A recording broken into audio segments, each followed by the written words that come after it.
No, that's great, Tom. Thank you very much. And if anybody listening, watching, obviously not on the recording, but live, feel free to ask questions as we go along. Don't wait till the end. We're happy to take questions at the end as well. But if there's something pertinent that turns up, feel free to just butt in, jump in, and ask away. So, Tom, if you're asking them on behalf of people on the chat function, feel free at any moment just to drop in. So, brilliant. Thanks for this. So for those that don't know or weren't there when I was wittering on before, so my name's Harry Stubbs. DM. I head up our power sector at DM, based in Crewe, and Kate, which some of you will know. So we're going to talk a little bit about DM and about the utility and infrastructure industry, and also agriculture as well that sits alongside it, because 9 times out of 10 the two must coincide, and there are challenges on both sides.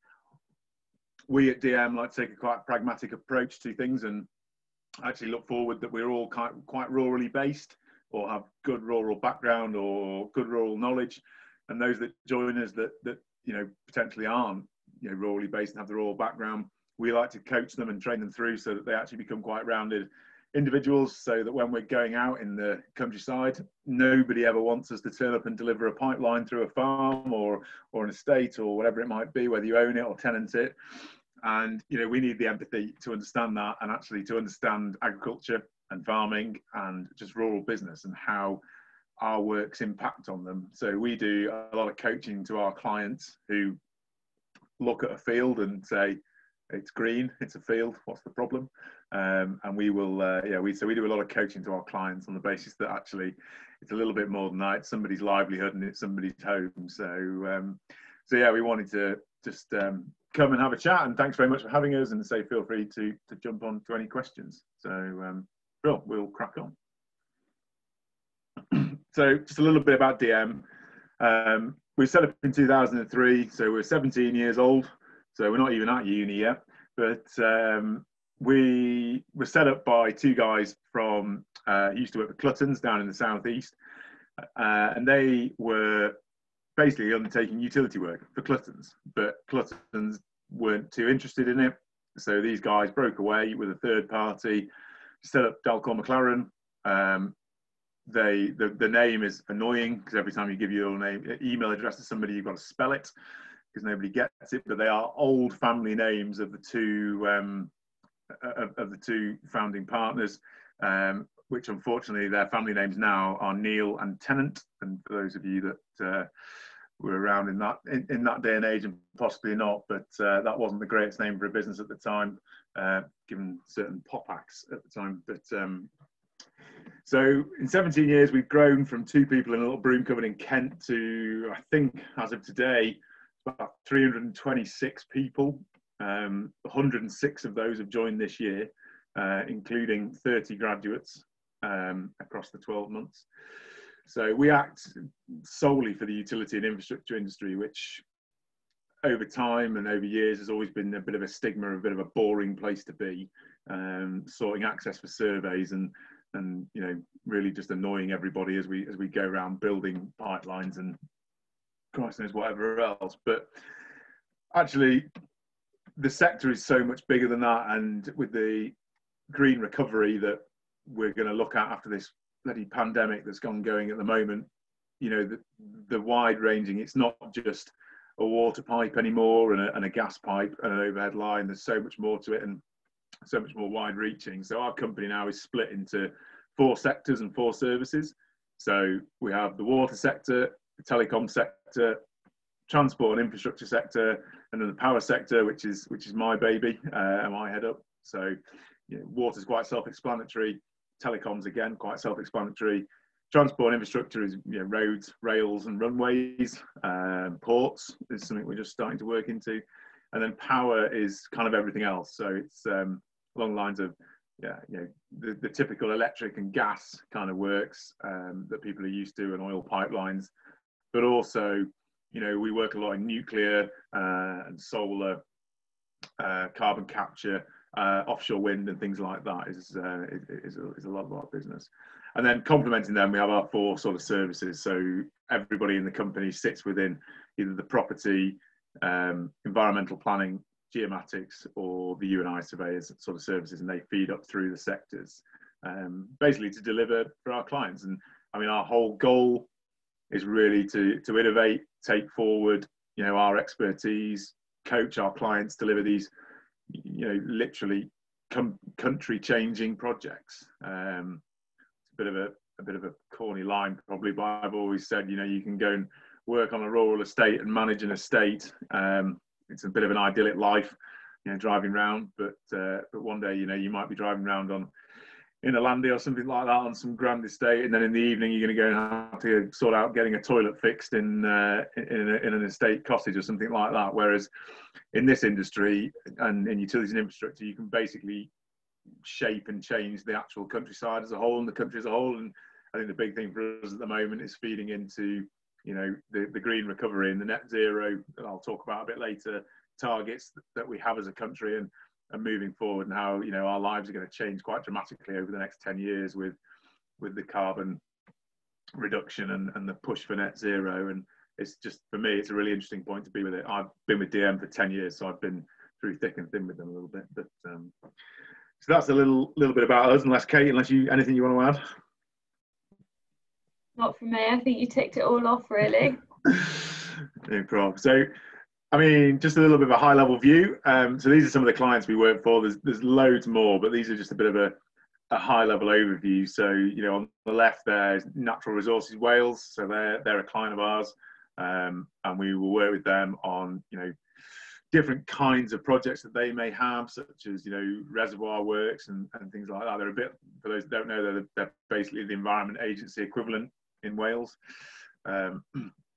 You know, we've got our core clients, the likes of Thames Water, Affinity Water, Cadent Gas, and SSE, and, you know, and those guys. And then, you know, some of the real different clients. So HS2, you know, the hated HS2. We've got a great team of guys that work on HS2, and they, you know, they are there really to basically, I can say it in this forum, bail HS2 out and make sure that they aren't such idiots as they can potentially come across sometimes. And they do a hell of a lot of liaison work with farms, so they're there to try and facilitate the works and make sure the impact on farming is, you know, and landowners is reduced as much as possible. And yeah, really interesting work, tough work. You know, there's no way around it, but it's there and it's pushing on. EDF. So we act for EDF on Sizewell C over on the East Coast, their new nuclear development. So we did a lot of work with them around the nuclear, and, you know, it's not just building a nuclear plant, it's everything else that goes with it, into, you know, getting the electricity out, but also getting the infrastructure in. So upgrading the roads, the railway into it, and, you know, everything else surrounding with it. And then BP, one of our newer clients, I'll come on to in a sec. So if you go to the next point. So that's a high-level view of Sizewell nuclear plant and how it will look when it's finished. There's a huge drive in the UK at the moment to obviously reduce our carbon footprint. We are, despite what the BBC may tell you, actually leading the way quite a lot as an industry in a country in how we are reducing our carbon footprint, and the investment that's coming from central government, but also the private sector into developing that and leading the way. So the light grey bit on the right hand side is Sizewell C as it is at the moment, or Sizewell as it is at the moment, and then the dark grey bit to the left is Sizewell C, what will be built, the new reactors. It's just a bit of an image that we've used for consultation wise. You know, it's a big project, but actually, you know, nuclear, there's pros and cons to it, but actually it's a huge part in stepping forward to become net zero and taking it forward, and, you know, really striving on. And, you know, thankfully EDF are, you know, despite them being a French company, they are very keen to invest in the UK and take forward these projects. So net zero T side, so that I left BP off the list before of clients I talked about. So net zero T side is a consortium of a lot of oil companies headed by BP. So BP, as everyone knows, British Petroleum, Probably everyone knows them famously enough for their massive oil leak that they had in the Gulf.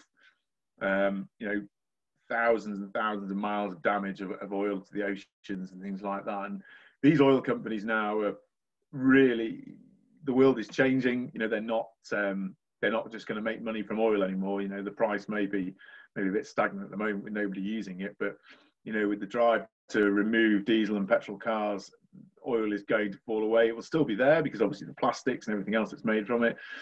But BP are now looking at actually different ways that they can use their expertise, their knowledge, and also their existing assets to actually feed into, you know, and give a bit back to feed into actually reducing the carbon going into the atmosphere from industry.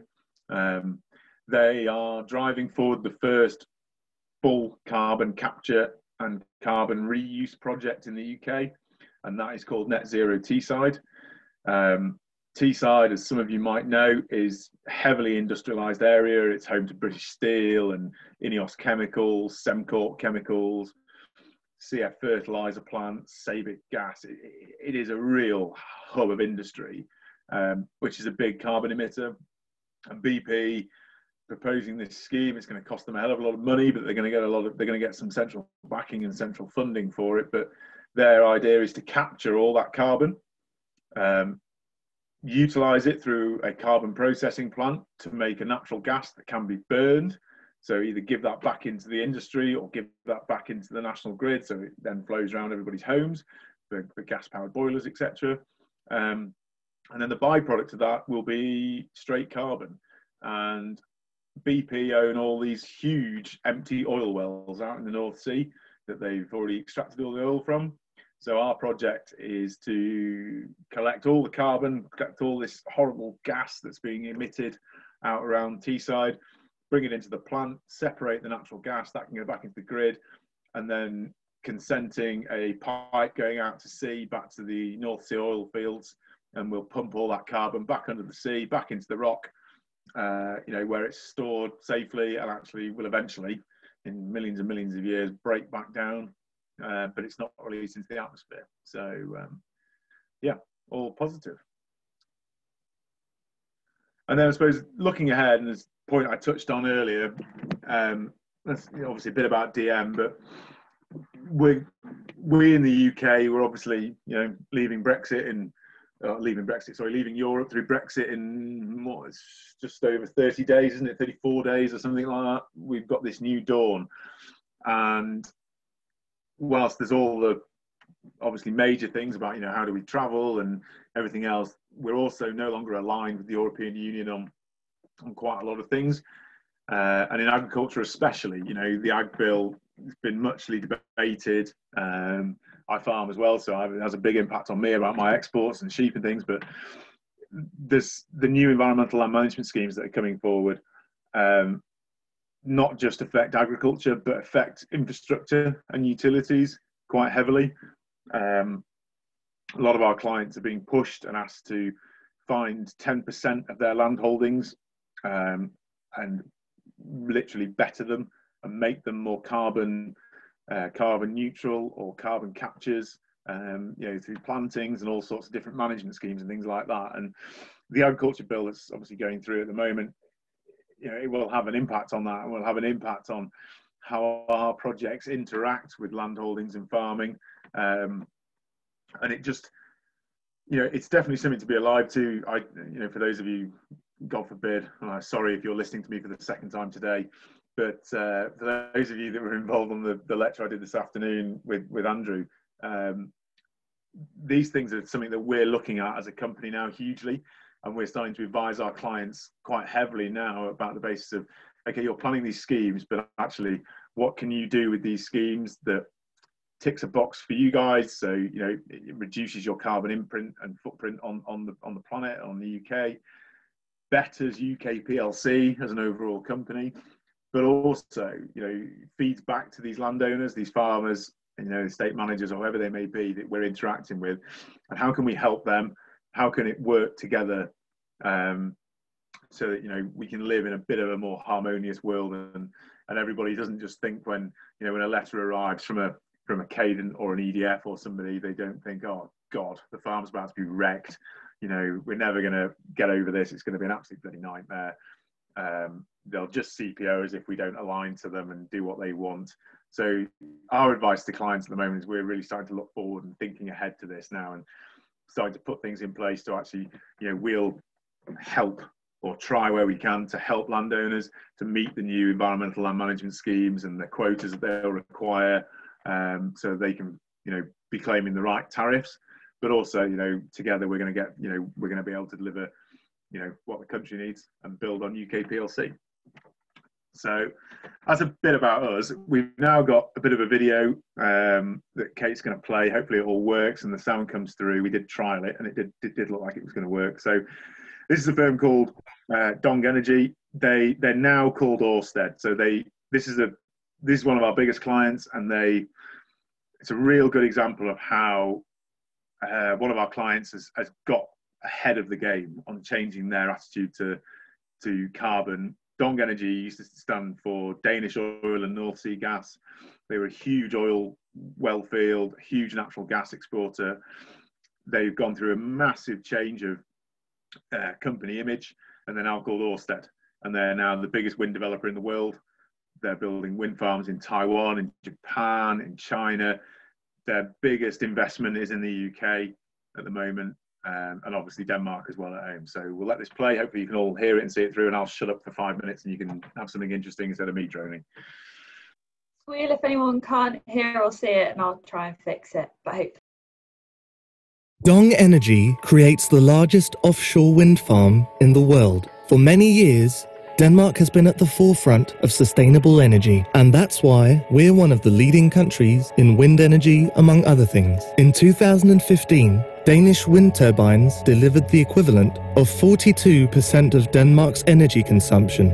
At Dong Energy, we want to drive the development of more sustainable energy solutions because we believe that creating green energy goes hand in hand with creating economic growth. That's why Dong Energy is building the world's largest offshore wind farm, Hornsea Project 1, 120 kilometers off the English coast. Once completed, it will have the capacity of 1.2 gigawatts. Imagine a string of lights made of 30 million 40-watt light bulbs. That's the equivalent power this wind farm will provide. The wind farm will supply more than 1 million UK homes with electricity. That means that for every 100 British households who start the washing machine, turn on the computer, or hit the light switch, almost 4 of them will be getting their electricity from the new wind farm. Hornsea Project 1 is a major step towards Dong Energy's goal of supplying 16 million Europeans entirely with wind energy by 2020. 174 wind turbines with a wingspan of 154 meters require a lot of space. We would need 58,500 football pitches or an area larger than Malta to accommodate them all. It's also the first time that a wind farm has been built so far from shore, where it's possible to harness the unique wind conditions there. But Hornsea Project 1 is just the beginning. Dong Energy also has the project rights to the Hornsea Project 2 and 3, which have the potential of further 3 gigawatts offshore wind power capacity in total. If these projects are completed, the wind farm will be twice the size of Greater London, with a capacity of about 4 gigawatts, enough to supply more than 4 million British homes with green electricity. We are now starting the preparations of the wind farm onshore, and in 2018 we will continue offshore. The following year, in 2019, the wind farm will start to yield electricity, and by 2020 the wind farm will be completed. Great ambitions call for great solutions.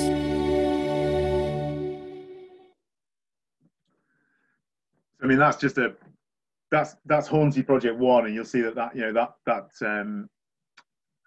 video is a little bit old now, but actually we've consented to Project 1, Project 2, Project 3, and we're now consenting Project 4. And sort of the reference they gave there to the size and land take, once Project 4 is completed, it will be the size of Yorkshire. If you can just try and comprehend that, that's the land take at sea that we're taking and building these wind farms. And then just to the north of that is another wind farm called Dogger Bank, and that will be the size of Yorkshire as well. And that's another thing that we're in the midst of consenting. We're actually in the midst of starting to build the connections and building the wind farms for it. The wind turbines out at sea.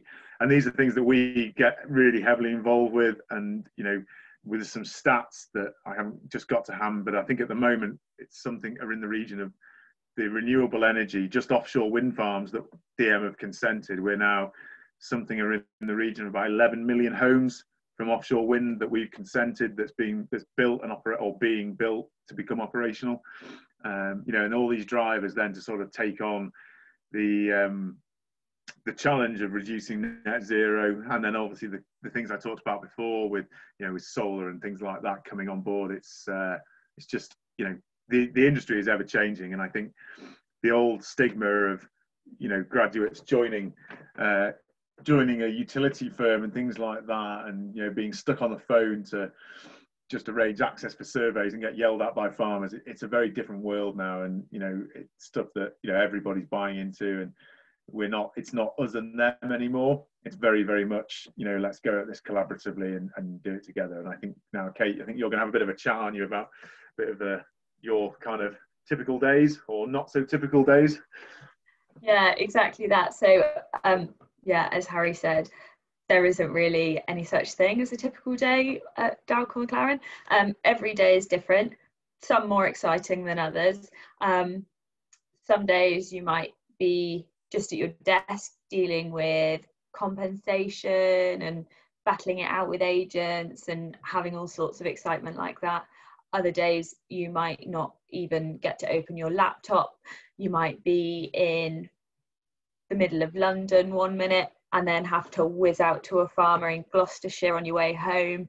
And it's all sorts of things that you get to do. You might be walking around with the client, advising them on what's there, how they can work with the land to make sure that the farmer can keep farming and reduces impacts. You might have a scheme that's already in progress. This picture of these cattle on the bottom right is a scheme that I went out to have a look at, and they'd fenced the working area and the cattle had subsequently smashed through that fencing, so we had to have a rethink with the contractor on that. And then you could be doing anything. The bottom left is these sheep. So this is a place I went to earlier this week, and I was going out expecting to have a real ear bashing from a landowner about something, and I got there and within 5 minutes we were just talking about his lovely pedigree Shetland sheep that he has, and he was telling me all about them, and it was lovely. So I do say the work that you do as a utility surveyor, it's very much, I would say it's more rewarding than sort of your typical rural practice surveying, because quite often, more often than not probably, they don't really want you there. So by the time you actually get to the stage, which you generally do with landowners, that you go and sit and have a cup of coffee around the kitchen table and look at plans and talk about things, it's 10 times more rewarding than it would be sitting there banging on at them about BPS. So yeah, I just think it's every day is so different, and I think Harry will probably say the same thing. He's been doing it a lot longer than I have, and seen a lot of excitement, I'm sure. Yeah, I think that's it, and I think the big thing we always want to talk about is actually the variance you'll get. I always say that actually everything you do in private practice, you do in our world, in utilities and infrastructure, just on a bigger scale. You have the same things to cross, same challenges, but it's just done on a much bigger scale. And just jumping on the back of Kate's varied week and things like that, it wasn't obviously this year's been a bit of an odd one, but I think nothing of 2 years ago, and some pictures that I showed in the presentation earlier today, that actually I think I was in Ayrshire on the Monday or the Tuesday. I was then in Lincolnshire Wolds on the Wednesday for a meeting, and then Thursday, Friday I was in central London with solicitors, and just the variance and the cross of actually rural surveying isn't just being to be a rural surveyor. You're not just a rural surveyor. You are become a jack of all trades, and I think in the industry and in utilities and infrastructure, you really get the chance to live that and actually just have so much variance in your day-to-day work and moving it forward. So, brilliant. Okay, so as I mentioned before, we're just going to touch a bit on utilities v agriculture. I never know whether I like that topic name or not, really, because I think it should be utilities and agriculture or something sometimes, because I think the old stigma is that's how it is. Nobody wants us to turn up and do these works, and nobody still wants us to turn up and do these works, but actually it's not the bum fight it used to be. It doesn't have to be the argument anymore. It's very much more now a more pragmatic and collaborative approach that we like to take. And that question on friend or foe, I don't think we'll ever be best friends, but I certainly think there's a lot more room for us to not be enemies anymore, and actually try and look at it collaboratively together and move it on. So hopefully it will be a relationship that can blossom. So just sort of talking through the main phases of one of our schemes. We'll take a big cross-country pipeline or cable route or something, because they're easier to kind of relate to sometimes. But we spend a hell of a long time, and our clients do, and our engineers do, doing route optioneering. We don't just turn up the first time that you'll see us when we come with a bit of a plan and a bit of a corridor on it. We haven't just unwillingly gone, oh, well, we need to get to A to B, drawn a straight line and gone sod the lot of you. That's where we're going. There's a hell of a lot of work that goes into it before we ever come out in the public to say this is what we need to do. It's high-level studies. Quite often we'll be involved in that from a lands point of view, and we'll be trying to feed into the engineers who love straight lines. That actually, in that picture there in the background, following that footpath that you can sort of see going through those two wheat fields straight across the middle of it, that's probably not a great idea, because that's going to have a massive impact on on the farming operations. So let's go down the headland and turn at the end of a field and go down that one, shall we, and things like that. So that's where we try and get to. But when we do come out, and then obviously then we'll go through the land referencing and the survey stage, which is kind of what everybody always hears about, is sitting on the phone ringing landowners and trying to agree access for surveys. And everybody in DM has to do that, everybody goes through it, but actually it's a really good way of starting to build relationships with farmers, that you and your landowners, you start to have those conversations with them, and really understand their key drivers, whether they're acceptant of us, whether they're through gritted teeth sort of accepting it, and actually it's on us at that point to really start to build a relationship, because should a scheme affect them at a later date, we want to be able to have an honest and frank conversation with them, to be able to be quite plain and tell them the needs of our client, but then also understand their concerns and how it goes. And it's all sort of undertaken with at that point.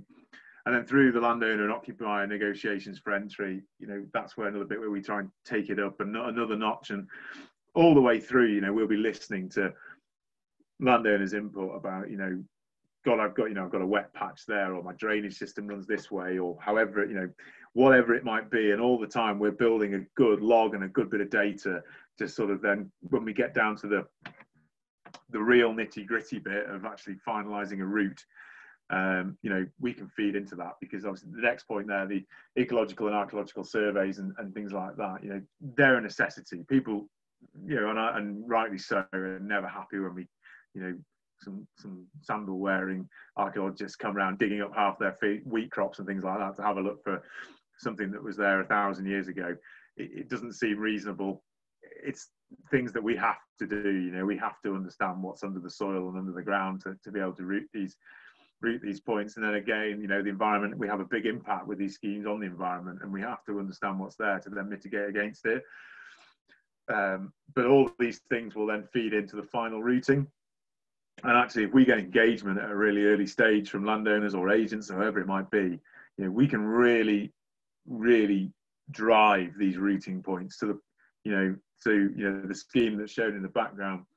That's kind of as good as it can get. It follows a headland the whole way. There's crossing points in, so yes, whilst that farm and that land holding is losing a 20-metre working width of land, that's all they're losing. They're permitted, obviously they can get in, they can cut the rest of the wheat. All being well, the drainage runs the right way. Looking at that with potential floodplain on the left-hand side of it, it probably doesn't. So we'd have probably had to put some crossing points in for the drains to make sure that it's all coming away. But that engagement at an early stage really helps, because we understand more. Nobody's going to know better about the land that we're affecting other than the farmer who's farming it, being an occupier or an owner of it. And we want that info because we want to mitigate as much as possible. The next stage then, obviously, we go on to the acquisition of rights, and through your courses and things, you'll start to you'll be learning about how the rights are taken. We will always seek to get a voluntary agreement, be it through a lease for a cable or a pipeline, or an easement, more standardly, or a way leave for an overhead line and things like that. But we always will look to seek through voluntary agreements. It's the desired for us. It's not just an asset built and forgotten about. We have to manage that asset, and our clients have to manage that asset. So we need to have a relationship for the lifespan of that asset. So getting off on the wrong foot is never easy, and it doesn't lead to any favours anywhere down the line. Again, if we have to, Kate's going to talk about CPO a bit more. Those powers are available to our clients. We will always advise them against using them unless absolutely necessary. Quite often they will run in parallel. So the acquisition freehold voluntary will run parallel with the CPO. That's not to sort of undermine the voluntary negotiations or use it as a big stick. It's very much, these schemes that tend to be incredibly expensive, and if we get held up on a program, the costs of contractors standing for a day can be phenomenal. And actually at that point then, if you take National Grid for an example, they're publicly funded. So every day that they delay a program, it actually costs us as the taxpayer, because they're publicly funded to a point. So they've got to be mindful of that. And if they need to use the CPO to take those rights, then then they will have to in the end, to basically to save costs, because it comes back to you and I at the end of it. Pre-scheme agreements and accommodation works. This is a real key area, and the more I talk to surveyors coming through and actually qualified guys who represent farmers and landowners, this is such a key area for me, because this is exactly where you can get your client's point across. And it's quite often that money isn't everything to farmers. I know for myself at home, I've got oil pipelines and overhead lines that go through the farm, and gas lines and everything else. And money isn't everything. It's not always about write me a big check and I'll be happy. It's very much about actually and from our point of view, representing these utility and infrastructure guys, is actually what can we give you? What can we do for you that's not easy for us, but easier than writing a check? Actually, what means more to it? And we'll talk about that in a little bit. And then again, management during construction is a big thing we're involved with. And actually, again, it's keeping that relationship and making sure that things contractors said they were going to do actually happen. To keep that relationship. And then coming towards the end of projects, so snagging items, making sure the drainage works, looking at crop reinstatement, looking how the yield's coming back. Actually, what can we do with that soil to help it? Does it need a bit of potash? Does it need a bit of a higher dose of nitrate? What can we do with that? Has it gone slightly acidic? Has it gone slightly alkali? Has it gone a bit anaerobic? Looking at ways of managing that soil and bringing it back to life. And these are big things that are now coming very much more into the forefront of utility industry and infrastructure, about actually not leaving a bad reputation. Let's leave it as well as we can. It's always going to be slightly impacted, but let's work so we can get it back as well as possible, moving forward. Clearly then, obviously, compensation claims. We've been there, we've taken land, there's been losses, there's been farming that's not been able to happen, and crops that haven't been able to be planted. There's compensation to be paid, there's time that's been spent. It's a big part of the job. Our game is to not leave anybody out of pocket. We've got to represent our clients, and we've got to make sure they're not being taken for a ride. So, but we want to be fair, we want to be reasonable. We understand that you know, not many farmers actually ever value their time when they put it into their business plan and their models. You don't go, oh, well, you know, my salary is 35,000 or whatever it might be a year or something like that. It's not included. So they don't sometimes value their time, and we have to work with them to make sure, you know, we compensate them fairly for that time spent. And then at the end of the project, you know, obviously signing them off, walking through them, making sure farmers are happy, signing off with each agent and each farmer, and moving the project forward, and then being able to just go, you know, almost not turn your back on it, but, you know, look back at what we've done and go, you know, brilliant, that's gone well. Yeah, we might have had a couple of humps along the way, but actually 99% of it, it's gone well, and we're in a good place. So that's all the main phases of some of our schemes, and the areas that, you know, agriculture really needs to feed into and things. So I started to talk about it before, and I think these are the, you know, going into the detail about the agricultural side and how they can really be a big part of it. So the early route considerations and early engagement is vital.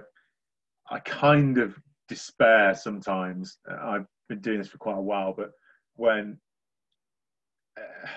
agents can be very dismissive and, oh, I'm not talking to you. You know, I'm not talking to you because, you know, I want £190 an hour and you're only willing to pay me £150 an hour, and we get arguing about fees. And you think, well, actually, how are you representing your client in the best way possible at that point?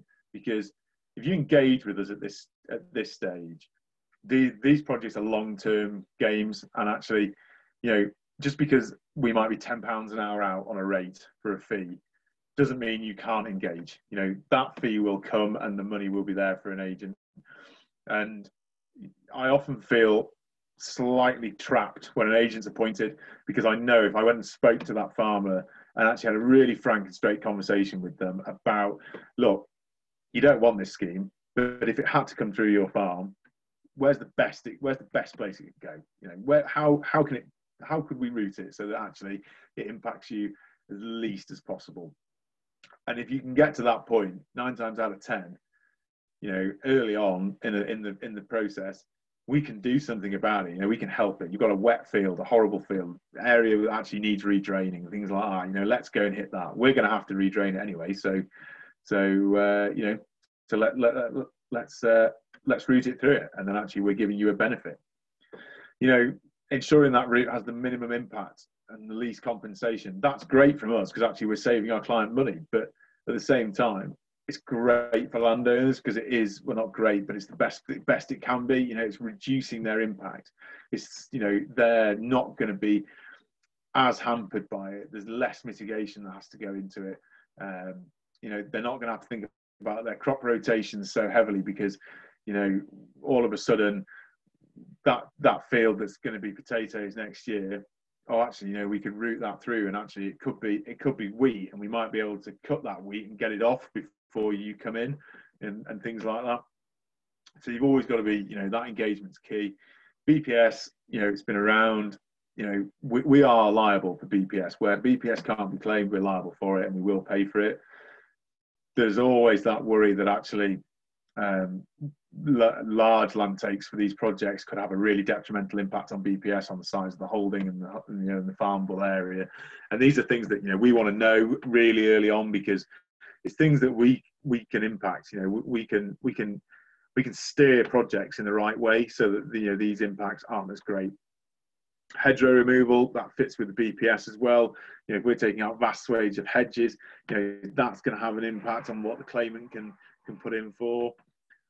You know, access, that's not just our access, that's, you know, how is somebody going to access the farm? You know, how are they going to continue to farm if we're going straight through the middle of it?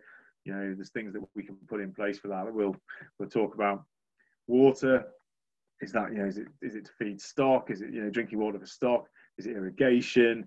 You know, is it actually just water movement through the soil and drainage on the next point, you know, kind of thing? Does the land have a natural flow through free draining sandstone and things like that? Things that we need to be aware of, that actually then we can help to mitigate and not cause long lasting problems through.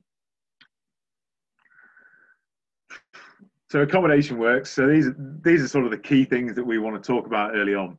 You know, the standard one, you know, fencing type. You know, is it stock? You know, if it's stock, brill. we've got barb and net and tunnelized post, and we'll get it put into a decent standard, and we want it to last. We don't want your stock getting into the working width from a safety point of view, from our point of view, but also from a safety point of view from your stock and your workmen, and your staff, and actually, you yourself. Actually, we don't want you getting in, so we want to demark it. Horses, obviously, post and rail, we can spec that up. I've often had it in different places where livery yards have asked for post and rail, but with a roll of barb at the top, because actually that'll stop horses wind sucking on it and chewing on it, and that's what they want. Brilliant. We can work with that. We can move it forward. The crossing points, if it's going through a farm or there's an area actually that somebody wants to still get to maintain or farm or whatever it might be, we might even be creating kind of like a new paddock that somebody might think, that's great for young stock. I can get my heifers out in there, and I've got this big width. I can still graze some young bulls and everything else, and it's fine. There's got plenty of separation between them. It's all good. So we want to get those crossing points in. Where do they fit? Where's good for you? Do we need to stone it? Are you going to use it regularly? Is it going to be for tractors? Are you going to be pulling maize out across it? All those kind of thoughts that we want to go through, because actually we want to make it as painless as possible. So the surface on those crossing points, and then access to all these other bits. Access to fields as well. We quite often might pop out where we cross roads through a gateway. Because for us, then we are reducing the amount of hedgerow we have to take out. But actually, is that going to, if other access to that field, do we need to put you a little gate on the side, take a little bit of hedgerow out, put you a gate either side so you can get into both sides of that field and things like that. Soil management, I'll not lie, it's changed a hell of a lot in the last 10, 15 years. It used to be go in with a bulldozer, push all the topsoil to one side, push the subsoil to the other side, dig a bit of a hole, chuck your pipe in, and then push it all back in. Roll it, rotivate it, throw some seed on it, walk away. That was how the industry was, and it's a reputation that we're still suffering with and still trying to get out of. It's not how it is anymore. Our clients are so alive to, the fact that farming has evolved so much. There's so much science now behind soil management and actually how you work it, so that they're now alive to actually what can we do while we're stripping soils to make sure that we're benefiting that soil and we're not impacting it. There's going to be an impact on it. You move soils, you can't not have that impact. But we're very much strip topsoil to one side. A lot of it's done with Trimble and GPS depth, things like that, so we can measure depth of topsoil the whole way. We can give that read back and feeding to farmers. We don't mind doing soil sampling as we go, so that actually not only are we having that, so we've got a bit of a baseline, so we know exactly how that soil needs to go back and what its makeup is, but also actually we can give that to the farmer, and actually quite often they're quite grateful for it, because they're thinking, I had a bit of a bare spot there, and I didn't realize it was so acidic and things like that. And we can then work with them for actually, if that soil is going to be stacked for 18 months, something like that on the side of a working width, instead of just stacking it and having the risk and then we cap it off so that we don't lose it through rain and erosion and things, actually we can be looking at things like, we could put some mustard into that soil stack, we could sow it with mustard or radish, all sorts of things that actually can nitrate fix it and actually help that soil and keep it alive and keep it aerobic.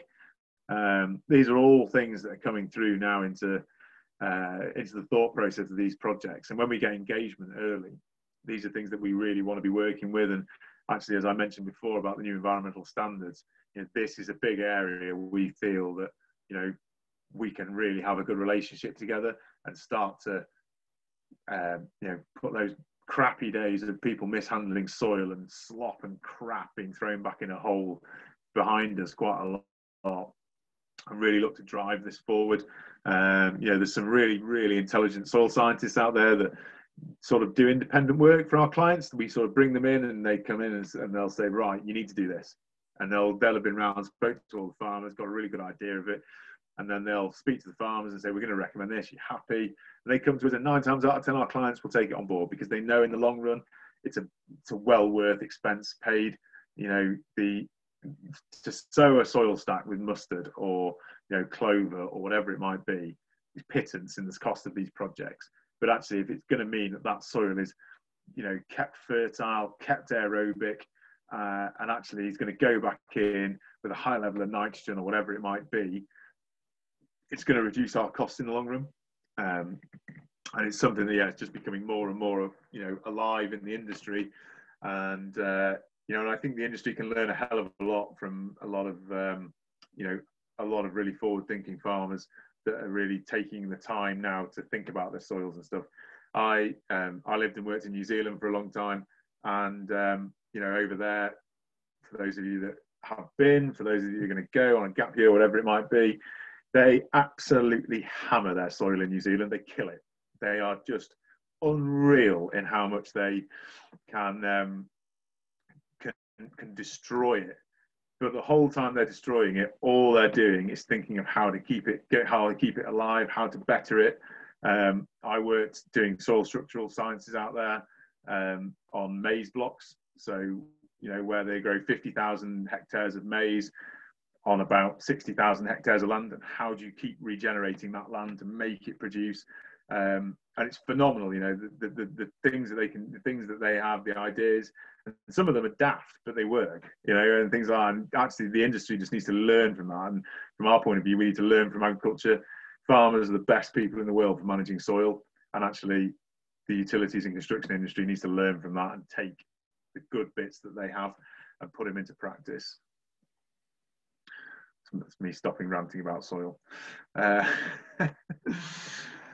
And then drainage, again, you know, the industry's moved hugely forward in that. You know, God, 40 years ago, there was huge grants to drain your farm and put drainage in and take it forward.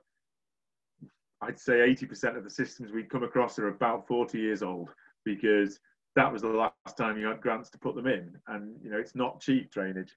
You know, we face the ever-growing problem of trying to tie a new system into an old system. An old system that's been maintained and works is brilliant, and trying to tie a new system into it is very, very difficult, because we're going to upset that flow, and we're going to upset that, you know, the natural rhythm of water moving through the land. The earlier we get told about drainage and have an insight of drainage plans and how water moves through the soil and how the holding works, you know, it just helps us massively. We might end up redraining full fields. You know, we had a project in the Lincolnshire Wolds. Well, we crossed Lincolnshire Wolds. It's obviously below sea level. It's phenomenal how they manage water. I was amazed. I've done a lot of work in Lincolnshire over the years, but I've never ceased to amaze me how in Lincolnshire they managed to get water to flow uphill, you know, just to move it around. They're phenomenal with it. And our drainage experts turn up, and, you know, they're very good because they'll sit and listen, and they'll understand actually how that farm is being managed under sea level, you know, and how water can move, and how, you know, even just a slight change to that will have a huge impact on the ecosystem of that farm and how everything works. And it's something that we really, really are becoming more and more alive to in the industry. And, you know, we know we need to, drainage is one of the biggest things on farmers' minds actually when we turn up. You know, soil, you can fix it. You can wreck and kill soil by moving it, but you can get there in the end. If you screw a drainage system up, that's it. You know, it's thousands and thousands and thousands of pounds to redrain and, you know, loot. And it's not like you can just rip the old system out. It's still going to flow water somewhere, so you've got to be alive to it constantly.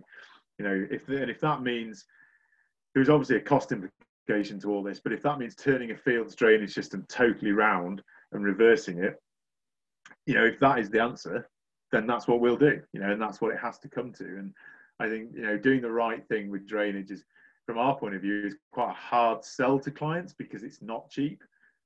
But actually, we have to, as agents, to act on their behalf, and understanding farming and rural practices, we need to convince them, or not convince them, educate them on the basis that actually, if that drainage doesn't work, you know, when you come back in 10 years to operate or maintain that cable or something like that, you're not going to have an easy ride, because A, it's going to be underwater, B, that farmer's going to hate you because you've wrecked 30, 40, 50 acres of their land, now unprofitable.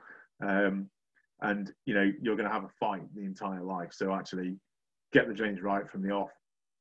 Pre-con is critical. Make sure you pick up every drain. And actually, once the pre-con's in, then take a step back, engage with the farmers, engage with the landowners, and really get them to help you design the scheme. They know their land better than anybody, and really let's learn from them. You know, and let's learn about how their farm and their soil actually works with water, and you know, it just gives us a much better standing. We've a job in the northwest where cabling, and we did a load of surveys, and the chap who tenant farms, he told us there was no drainage in the land whatsoever in a big block of land. It was all on sandstone. It was absolutely fantastic, free draining land. And a little bit of a wet patch in one corner where it seemed to gather, but it seemed to get away. So we dug through, didn't find any drains whatsoever, put our cables in, backfilled, everything looked perfect. We, you know, the land went back, it all regenerated perfectly, the yields came back really quickly. 2 years after we finished work, we had a 2.5 acre pond, because the water that used to just flow naturally through the aquifers in the sandstone, it was hitting our cables and it was chasing our cables, and it was getting to the point where it always had done, but it was getting there from about 150 acre block that our cables were drawing it to, and getting there too quick, and it was overloading this kind of the aquifer that it was getting into to get out, and then that was causing a flood on the neighbouring farm. And I'm not going to tell you how much that has cost to rectify, but it's eye-watering how much cost has gone into that now to try and fix it, and we never will fix it. You know, we've changed the structure of that farm totally. The only good thing is those two farms are very, very high level stewardship, environmentally managed farms, and actually they've looked at it on a bit of a positive, thank God, to the point where they've now sort of said, do you know what, pay us a loss for the acreage that we're losing on where these ponds are, but actually we'll incorporate that now into our environmental management. So they've now created some habitats, and we've actually got a good story coming out of it. We could have gone even further and tried to really, you know, try to put in drainage everywhere to get rid of that water. It was possible. We had a really long conversation, and thankfully we had really good engagement from those farmers to be able to say, do you know what, chill out, we can work with this and we can work with you. So again, drainage is just such a key area, but another area that we need to really work together on. I will shut up soon, I promise. So reinstatement, again, it's, you know, it's things I've already talked about. If we get everything right at the start, then the reinstatement's easy. You know, that's the real easy part if it's gone well. If it hasn't gone well, then, you know, that's where people in our, you know, guys in DM, it's where we've really got to be pushing contractors and pushing clients. You know, we've got to be on them. When it gets to a reinstatement part of a scheme, you know, I shan't badmouth them or anything like that, but the likes of Murphy's and Dalcour Info and those guys, the big civil contractors that build these projects, they've made their money. You know, they've got the cable in the ground, they've got the pipe in the ground, they've done whatever it is. The reinstatement to them is a ball ache, because it's them being held up on that job. And, you know, they were contractors, they will still cut corners, they will always look to, you know, save a few quid here and there. And it's our job to really make sure we're on them, you know, make sure that drainage has been done well, make sure that subsoil and topsoil is mixed, you know, make sure the seeding's done at the right time. We're not, you know, we're not moving wet, sloppy soils and covering it with a dozer and then all of a sudden, you know, dragging a bloody top down over it with an air seeder on the back of it to, you know, just to force in a bit of a crop so that they can tick a box that it's been done and they can bugger off. And hedges, again, you know, it's not just laying a hedge, it's the 5-year maintenance afterwards, that things that needs to happen. And, you know, a lot of our role is very much the education of clients and our contractors to make sure it's all done right, so that actually, you know, we're not leaving on a bad note. So this is a job of ours that is not great. That was a job that we fell behind on program. We had an incredibly wet autumn. We had a very wet winter, and, you know, that's what a site can turn into. You know, that's prime grade 1 arable land. I'll not tell you where it is, but it is a fantastic farm, that is. And that's where it sort of got to, that we had to keep working. You know, that is running on subsoil, so, you know, we're not damaging the topsoil. You can see the topsoil in the background is actually stacked really cleanly and neatly out of the way. But, you know, because we got everything right at the start when we sort of engaged with farmers and we actually stripped the soil, yeah, that looks horrific. But actually, because we got it right at the start, that's what it came back like. Now it's a slightly different angle. Clearly, we're not looking at the same point, but you know, that's what can be done if we can get it right at the start. It can look like shit while we're doing the works, and it has to sometimes, unfortunately. But so long as it's managed correctly and then the right process is followed on the return, that's what we can get back. I mean, you look at that, and granted, it's not been grazed, it's grassland there, and it's not being grazed, but either side of that working width, you know, you can see how poached up, and it's not the greatest bit of land, it's wet, it's suffering. And actually then the colour of the grass and lush on that reinstatement bit, you know, it went right, and we did that well. And, you know, that the farmer on the picture on the top right was absolutely furious, and, you know, and not to blame him, looking at that state of the farm, that what happened to it, but actually giving it him back, looking like the bottom picture, you know, we've got a cracking relationship with him. And, you know, he's amazed. You know, he fed in, he helped us with that reinstatement point. We learned a lot from him about actually the timings of the year. He was slightly different with his timings. He used to drill, you know, everyone else around him drilled late. He used to drill early. And, you know, it worked. We learned from him. And that's why we were able to be put in a position to be able to, you know, turn it around and give it back and have a good lasting relationship like that. But, you know, this is where the two industries can really learn from each other and work together and help. And I will shut up and leave it to Kate now. Sorry. Sorry, you've got me now. So I'm just going to fire through some of the more theoretical side of compulsory purchase and compensation, because final years, this will be handy for you. If you invest your money in one thing, if you ever have to do anything like this, invest in Denya Green, because that book is an absolute Bible on this stuff. So the first part of compulsory purchase, you've got your Public General Acts. So these are acts such as Water Industry Act, Gas Act, all of that. Also, there's one of those at the top is an odd one out. If anyone can spot it, put it in the chat, and Tom, let me know the first person to do it, and they might get a prize. So yeah, these Public General Acts are what set out like specific powers for acquiring authorities. So you've got the Water Industry Act for water companies, obviously Gas Act, blah blah blah. They set out their powers and rights to acquire rights and freeholds and different interests in land. They provide authority on various things, including notice periods, what rights, how compensations calculated, and various other things. And then you've got the Housing and Planning Act, which sort of work to make these provisions more fair and try and bring a bit more consistency to it. So they brought into play the 3-year time limit, basically. So if an acquiring authority hasn't served notice to treat within 3 years of the grant of their CPO, they will lose their powers. And it also changed the minimum notice of entry for compulsorily acquired land. It used to be 14 days, so 2 weeks, and this act changed it to 3 months. So more time for people to digest what's going on. And then moving on from this, you'll have your compulsory purchase orders, which sort of bolt on to these Public General Acts to actually allow the acquisition of the land.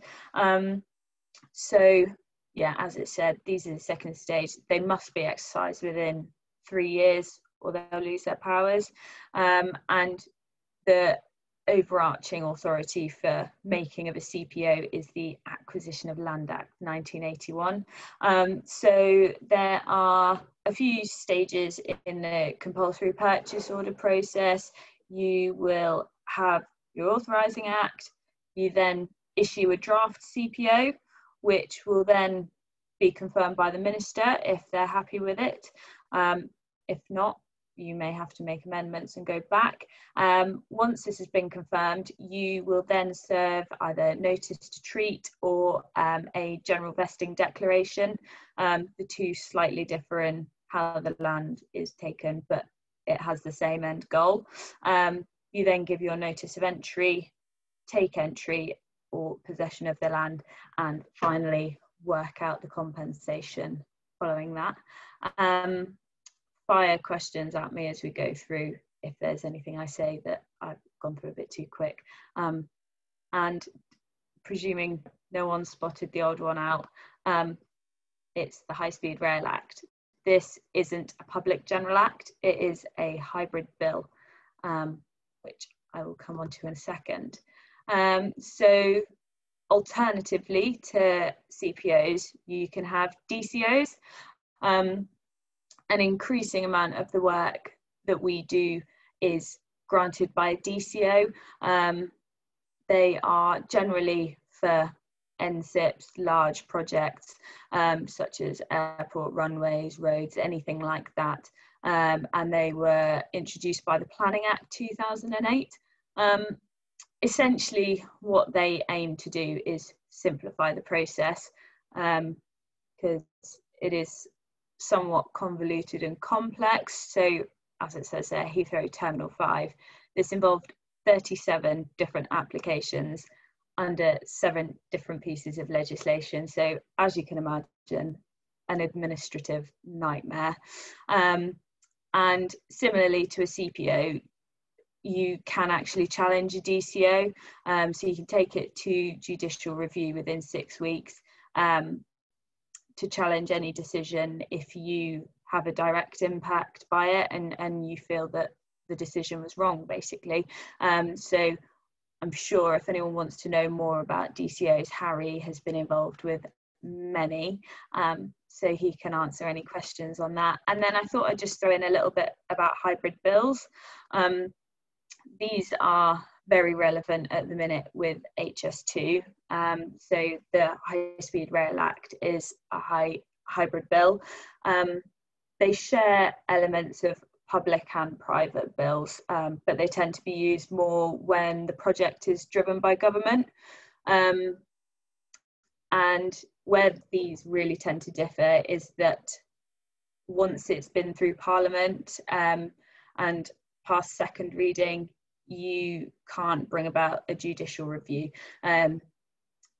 Cynics may say this is why they did it with HS2. And basically it just means that they can push it through and make sure that the project they need to get done gets done. So that was a bit of a whistle-stop tour on that, and I hope that that wasn't too painful. And then we go on to compensation. So compensation forms quite a lot of our job, and I don't know about anyone else, but I find it really very interesting and very exciting, and you learn a lot about lots of different things from doing compensation claims. So I had zero knowledge at all on anything arable related, and when you get faced with a crop loss claim and you sit down with NICS and ABC and Farmers Weekly and you have to learn it, and it's very interesting. So the overarching principle of compensation is that of equivalence. So basically, we should not be leaving landowners in any worse state financially than they were before we came. They shouldn't be any better off or any worse. They should just be in the same financial position as before our scheme. So this is one that you have to try and remember and keep focused on the whole way through. So the compensation code is made up predominantly of the acts down the side. So you've got the 2 Land Compensation Acts and the Compulsory Purchase Act. And within this code, there are 6 rules. So Rule 1 relates to the value of the land being taken. So this should mean that there's no allowance should be made for the acquisition being compulsory. It should be based on a willing buyer, a willing seller. So rule 2 is the open market value. Obviously, there are some occasions where you can't work things out. Things might not have an open market value, but we'll come on to this. But generally, the value of land taken should be based on the open market value. Rule 3, you should discount any special suitability of the land. So say a specific area might not to you or I look like it's worth anything. It might have no use to anyone, but for this specific acquiring authority, it might have an increased value because of what they do or the works that they're going to carry out on it. This should be discounted. Again, it should be based on that open market value.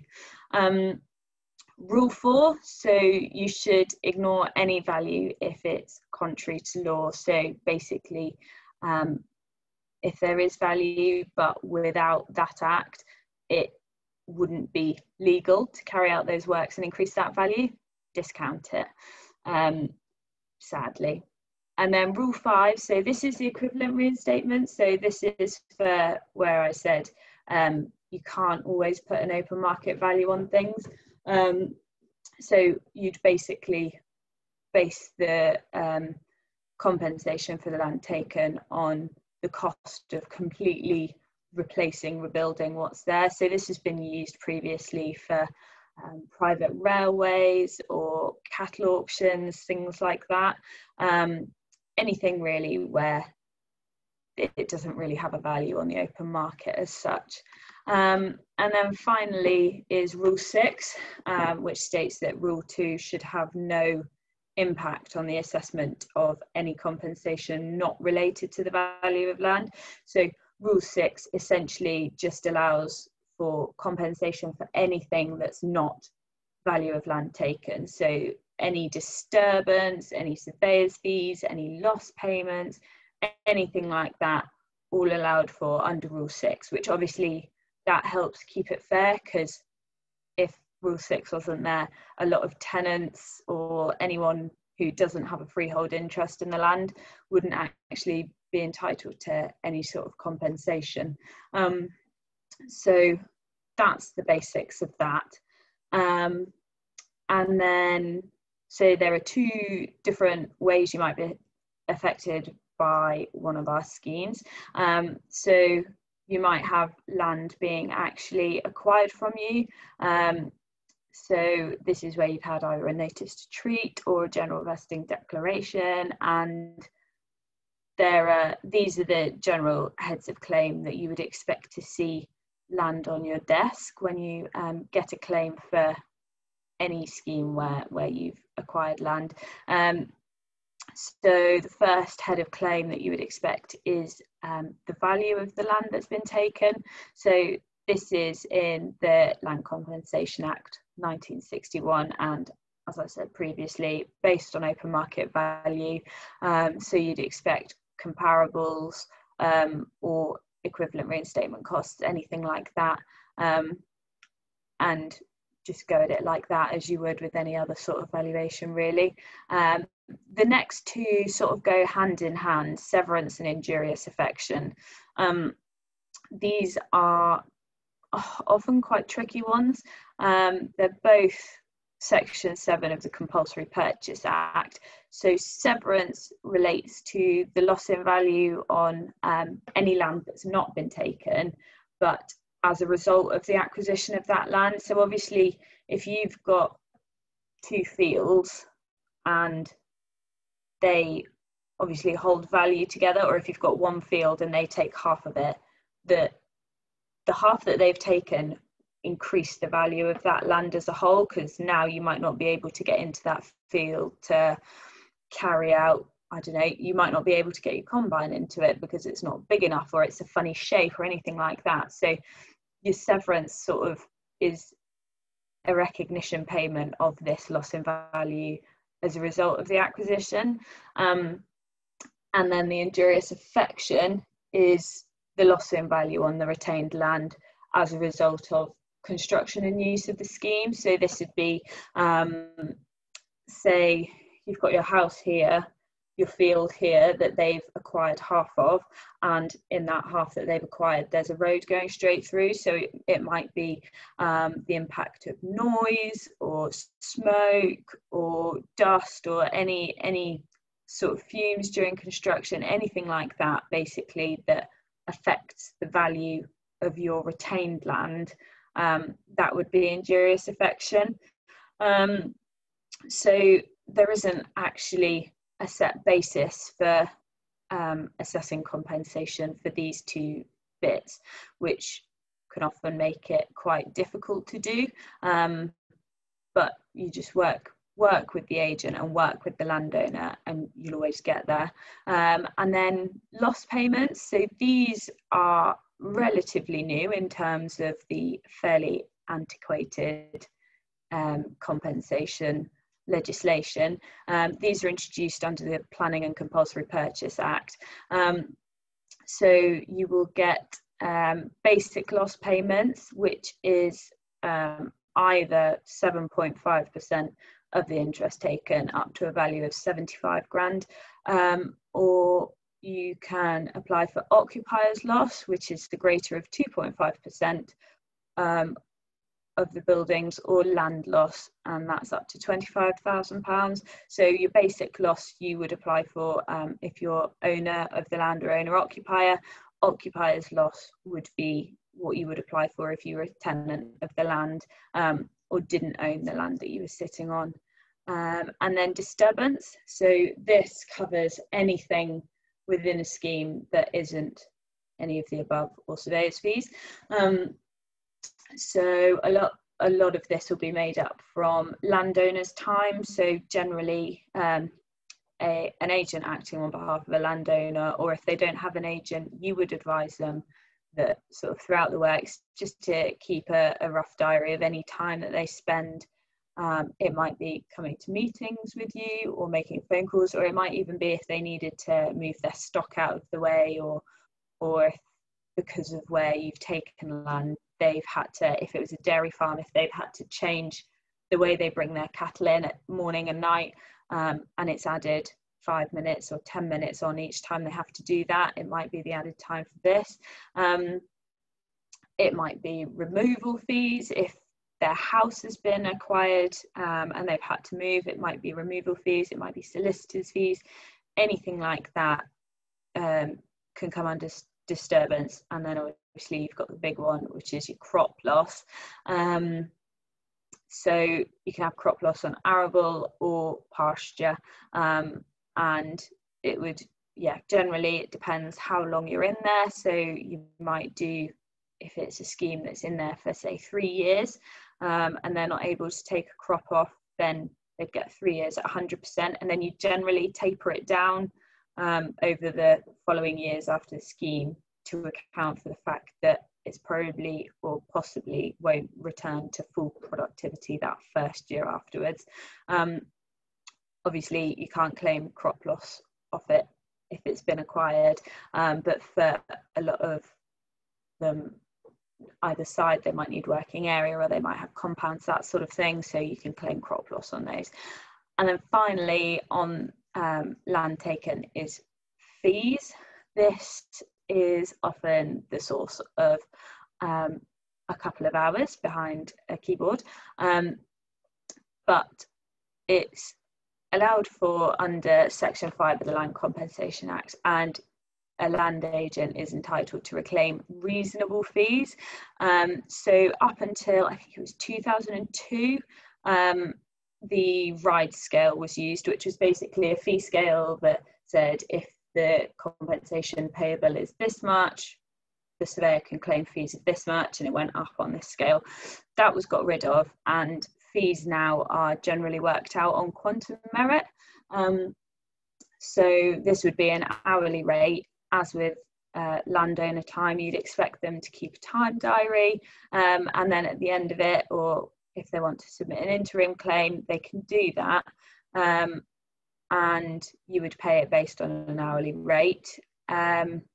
Obviously, it depends if they're a graduate, a director, anything like that, and you might sort of query a couple of things if they've sent a director out to take a record of condition or something like that. You might raise an eyebrow, but generally a good starting place to look for what is a reasonable rate is the CAAV fee survey. Sort of, they give a good starting point of, when you first glance at something, if you look at it and go, oh yeah, it looks about right, or oh no, definitely not.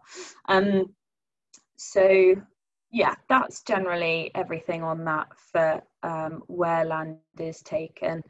And then we move on to where no land is taken. So this is generally what I would deal with on a fairly daily basis for things like water pipes and stuff like that, where we are on the land for a year, a couple of years, but the landowner gets the land back at the end of it.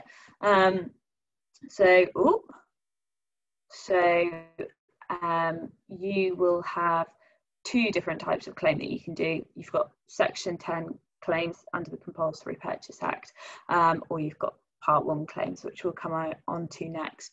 So under Section 10, these are the injurious affection as a result of the execution of the works. So as I mentioned, this is anything disturbance-wise that's caused through the construction of your scheme. This is where you may hear the Mccarthy Rules. So the cause of injury must be authorised by statute, so it must be anything that's done as a result of an authorising act. Without statute, that injury would be illegal. So basically, if we came onto your land and tried to put a water pipe in without the Water Industry Act, that would be illegal, so that works. The injury must involve physical interference with a right or benefit to the claimant, which adds value to their property. So it must be, I mean, the obvious one, obviously they can't get onto their land to use it as they would, but it could be anything like noise, anything like that. And then the final one of the Mccarthy Rules is that it's caused by the execution of the works and not the subsequent use once that scheme's operational. So compensation is also often likely to be payable for a permanent diminution in value or reduction in rental value. So generally for schemes that I've been involved in, we will pay an easement payment as well. So that basically is a lump sum payment to the landowner that recognises that there's a pipe within that land, and as a result of that there are certain things that they can't or shouldn't do on that land. So that is where that is, and then there's just a little case there that might be helpful if you ever need it for assignments. And then the other sort of claim where no land is taken is a Part 1 claim. So these are quite specialist and wouldn't generally, they're not as common as a Section 10 claim. Very strict rules on who can claim and how you claim. So you must own a qualifying interest in the property before the relevant date, and if you claim under Section 7 for land taken, you cannot make a Part 1 claim. It's either or. It can be made one day after the relevant date for up to 6 years. So the 6-year limit is from the Limitations Act 1980, I think it is. And then the compensation is assessed on the basis of a reduction in value from basically the use of the works afterwards. So if you've got a road right outside your house or your farm or anything like that, obviously there's going to be an impact on that land that wasn't there beforehand. It might be light from street lights, it might be noise from cars going up and down that road, anything like that, and that is obviously going to cause a reduction in value to your property. So that is where the compensation is assessed, but one that often causes quite a lot of concern for landowners is that nothing is payable for a visual impact or a loss of view. And I know a lot of people say, oh, right to a view, that kind of thing. You can't actually acquire a right to a view. So generally schemes will do everything in their power to screen. They might put trees, they might put fencing, they might do anything like that, generally to try and reduce the visual impacts of the scheme on your property. But that's sort of the theory side of it. It's quite heavy, it's quite dry. Hopefully it will spark a few questions and you can ask away on those. But I think from the theory side of it, the compensation that you actually end up dealing with on a more day-to-day basis is much more fluid. It's much more, it's not necessarily as strict as 1, 2, 3, these are my heads of claim and this is what I'm going to agree or compensation on. You'll spend a lot of time on the phone to land agents, to farmers, everything like that. You'll go out and have a look, and you will try and work out how they have been affected by things and make sure that they are compensated for this. And it might be that, so you saw Harry's pictures from the reinstatement, but certain schemes or anything like that, if it's a more minor scheme, the landowner might say, look, I'd rather you guys just got your stuff and got off my land and left me to it. I'll do the reinstatement myself, and then they can claim that back in compensation. Some prefer to do it that way because they just want to see the back of you, and they'll be doing it anyway. Others would rather they just didn't have to look at it until it was done and back in production. And they will get you to do it and just keep coming back until it's right, really. So that was a fairly heavy little bit on compensation, really. I don't know, Harry, if you've got anything to add or anything that you deal with that's probably different to what I deal with on that side of things. No, I think you've done a cracking job, Kate. It's a God, I live in that world of compensation and CPO and DCO, so it's a tough bloody subject to talk about. It's so legislation heavy. It's enough to potentially make people not want to get involved in it, but actually the reality is a lot better than the theory and the legislation behind it. It's quite a fast-paced moving area, really, and it's quite rewarding sometimes. So, and you're not always looking at the statutes and the rule books and having to quote which section of the act you're paying that farmer's crop loss under. It's as long as you know that you can pay them for it, you will. And I find it really interesting, and the reality of it is a lot more exciting than the theory. I can assure you of that. Yeah, agree. So from us, I think that's all the slides we have. It'd be good to have lots of questions if people have got them, either about any of the theory stuff, any of the scheme stuff, or if you're just interested in Dalcour Maclaren and what we do, any questions on that as well would be good. Yeah, not to put everybody on the spot as well, to give you a bit of an out, and anybody watching this on the record, if they've lasted this long, mine and Kate's email addresses are on our website. Feel free to ping us emails and questions that way as well, if you don't, if you're watching this on a repeat or something. Yeah, definitely. Brilliant.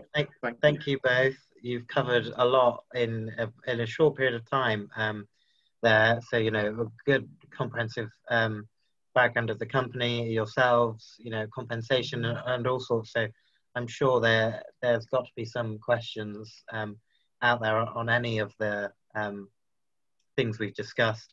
And it's like the thing, please don't try and vote if you're watching on +1, but if you've got questions watching on +1, then I'm sure Kate and Harry would be more than happy for you to reach out to them after this.